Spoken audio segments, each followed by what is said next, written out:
Most people assume the Viking home was a smoke-filled wooden hall with a central fire and little else to keep out the cold. That image is only half true. Fire was central to Norse domestic life, but in much of Scandinavia, especially during the colder centuries of the early medieval period, heat management was as much about the ground beneath one's feet as the flames in the hearth. The overlooked reality is that Viking warmth often came from controlled heat storage in the floor itself, not simply from burning more wood. It was a system of insulation, thermal mass, and architectural planning that reduced fuel consumption and stabilized indoor temperatures in ways that many later European peasants, kind of forgot. If you value careful historical analysis that looks beyond the cliches of raids and longships, subscribe to History Vault. What we explore here are the systems, material, environmental, and cultural, that allowed societies to survive. We need to begin by correcting a common misunderstanding about Viking Age housing. The typical rural Scandinavian dwelling between the 8th and 11th centuries was the longhouse. These were not crude huts, but carefully engineered timber structures designed for harsh climates. The walls were thick, often turf-backed, and the roofs were layered with birch bark and sod. But the real ingenuity lay below eye level. Excavations in Norway, Sweden, Denmark, and the Norse settlements in Iceland show that floors were rarely simple bare earth. They were deliberately prepared layers of compacted soil, clay, ash, organic bedding, and sometimes stone, each layer serving a purpose. In colder regions, particularly Norway and Iceland, builders understood that earth retains heat far longer than air. When a hearth burned at the center of the longhouse, heat radiated outward and downward.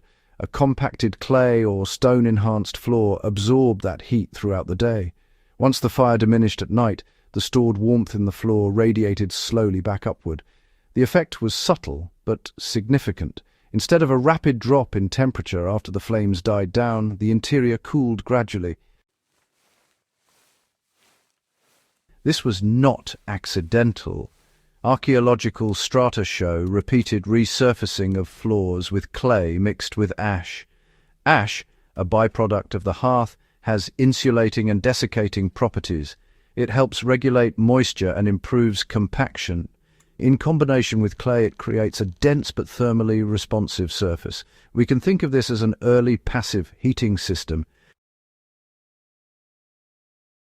The Viking floor trick depended on 3 interlocking elements: insulation from below, heat absorption from above, and moisture control throughout.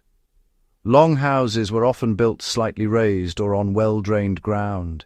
In wetter climates, builders dug shallow trenches or laid stones beneath sections of the floor to prevent groundwater from seeping upward. A dry floor holds heat more effectively than a damp one. Moisture drains thermal energy rapidly. Norse builders may not have described this in scientific terms, but the pattern of construction suggests they understood the principle. In Iceland, where timber was scarce and winters were honestly just unforgiving, turf longhouses show even more pronounced thermal logic. Turf walls, sometimes over a meter thick, insulated the interior.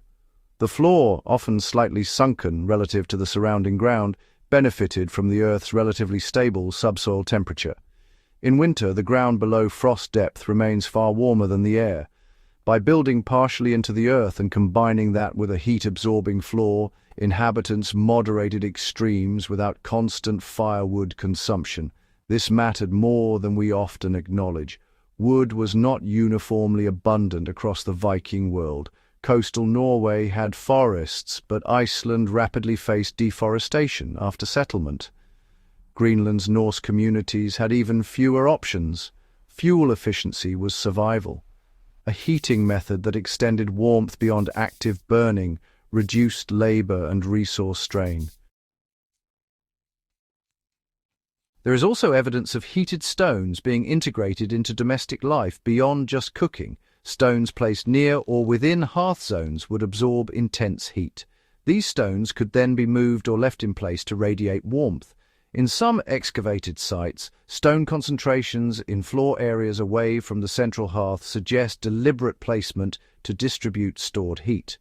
This approach resembles later hypocaust systems in Roman architecture in principle, though far simpler in execution. The Romans engineered underfloor heating with flues and suspended floors. The Vikings used mass, compaction, and controlled airflow. The technological sophistication differs, but the underlying logic, store heat in dense material and release it slowly, is shared. The airflow of the longhouse played a role as well. Viking longhouses typically had a central hearth and a smoke hole along the roof ridge. Smoke drifted upward and out, but not instantly. The interior air warmed gradually as it moved. A sealed stone chimney was rare in earlier Viking architecture. Instead, a semi-open ventilation system prevented suffocation while retaining sufficient warmth.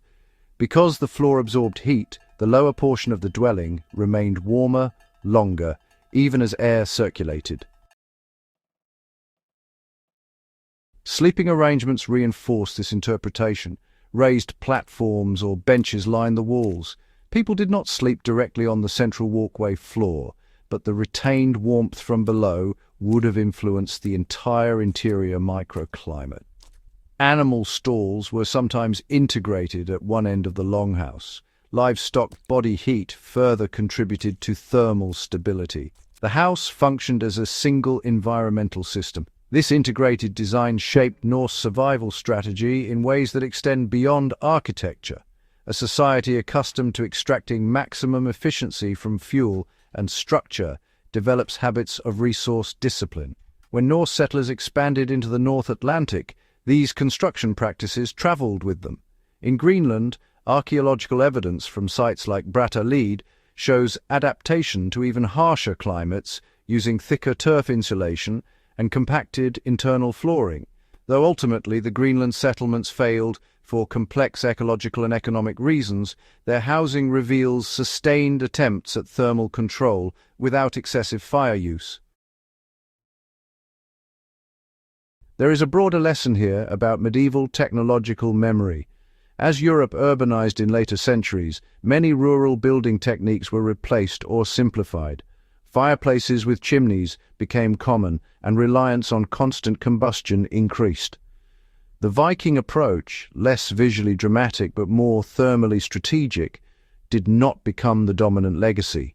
In some ways, knowledge of passive ground-based heat retention faded in regions where fuel became more accessible. Modern passive solar and earth-sheltered architecture has rediscovered these principles. Thermal mass flooring, rammed earth construction, and radiant floor systems all operate on the same physics the Vikings leveraged intuitively. Heat stored in mass stabilizes living conditions and reduces peak energy demand. We should be careful not to romanticize. Viking homes were still smoky, dim, and labor-intensive. Respiratory issues were likely common, but within the environmental constraints of early medieval Scandinavia, the floor system reflects calculated adaptation rather than crude survival. It also reframes how we interpret Norse resilience. When we think of Viking endurance, we picture ships in icy seas or warriors in battle, yet survival in winter demanded a different kind of discipline. It required understanding soil composition, moisture control, insulation layering, and airflow balance. The longhouse floor was not decorative. It was an engineered surface built and rebuilt over generations. Archaeological micromorphology, thin-section soil analysis, has revealed distinct layers in some excavated floors. Media group microscope view of a soil sample. Archaeologists labeling a soil core sample as stock distribute equally. Compacted clay, ash spreads, trampled organic matter, resurfacing events. These layers indicate maintenance and intentional design rather than neglect. Each resurfacing renewed the floor's ability to absorb and release heat effectively. There is an intellectual humility in recognizing that early medieval builders solved environmental problems with locally available materials in ways that modern societies sometimes overlook. For viewers interested in preparedness and resilience, the lesson is not to replicate a Viking longhouse. It is to understand the principle of thermal mass and passive stability. Structures that rely solely on active fuel input are vulnerable. Structures that store and moderate energy are resilient. The Viking floor trick was not a secret device, it was a mindset embedded in construction. Build with the ground, not against it. Use density where heat must be retained, keep moisture controlled. Accept smoke as a trade-off for efficiency in a world without sealed flues. It was a system shaped by climate, scarcity, and experience. When we look closely at these domestic details, the Viking Age becomes less about spectacle and more about adaptation.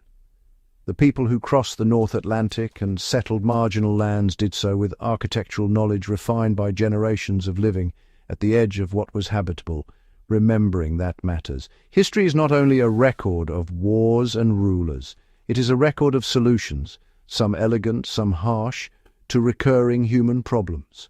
The way the Vikings built their floors tells us as much about their world as their ships or sagas do.